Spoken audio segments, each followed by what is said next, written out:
Assumption 1. Valence electron pairs in an atom repel each other.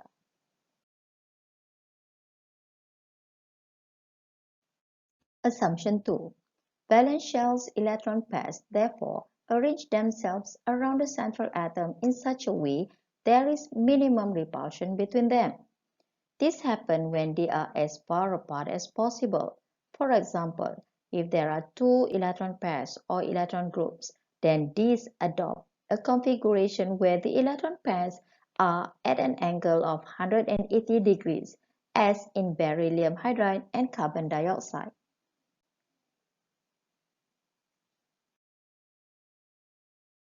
Assumption 3.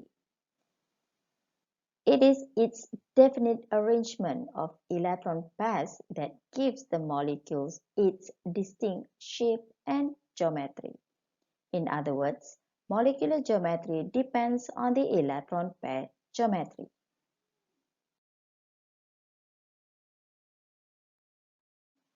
Assumption 4. A non-bonding electron pair or lone pair exerts greater repulsion than a bonded pair.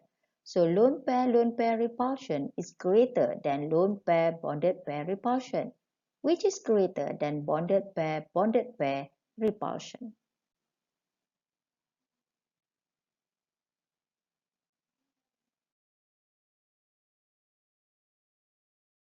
Assumption 5.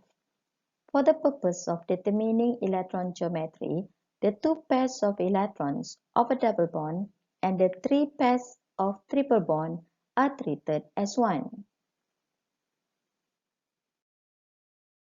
Let's take a look at the possible geometrical shapes that arise when there are different numbers of bonding and non-bonding pairs of electrons surrounding an atom. When there are two electron pairs, the possible molecular geometry is linear. When there are three electron pairs, the possible molecular geometries are trigonal, planar, or bent. When there are four electron pairs, the possible molecular geometries are tetrahedral, trigonal pyramidal, or bent. When there are five electron pairs, the possible molecular geometries are trigonal bipyramidal, seesaw, T-shaped, or linear. When there are six electron pairs, the possible molecular geometries are octahedral, square pyramidal, or square planar. Shown here is a chart which depicts the possible VSEPR molecular geometries. Take a look at it again.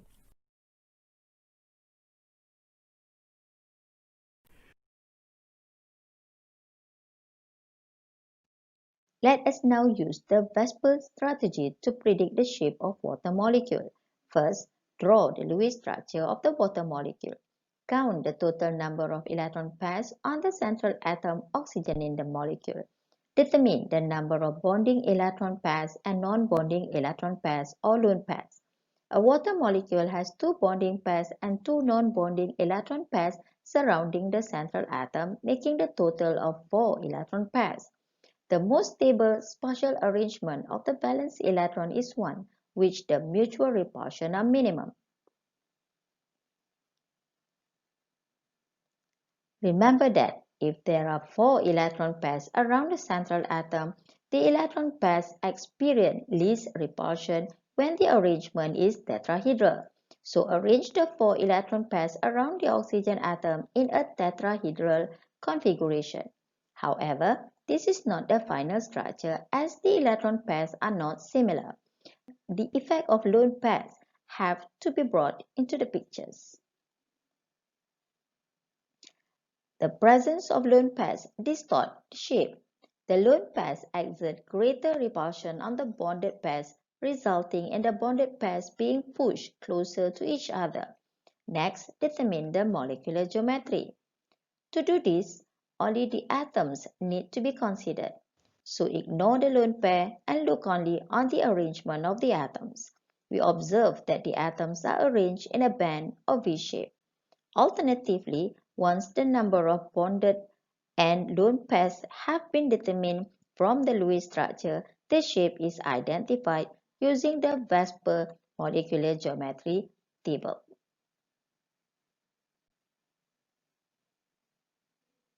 That's all. Thank you.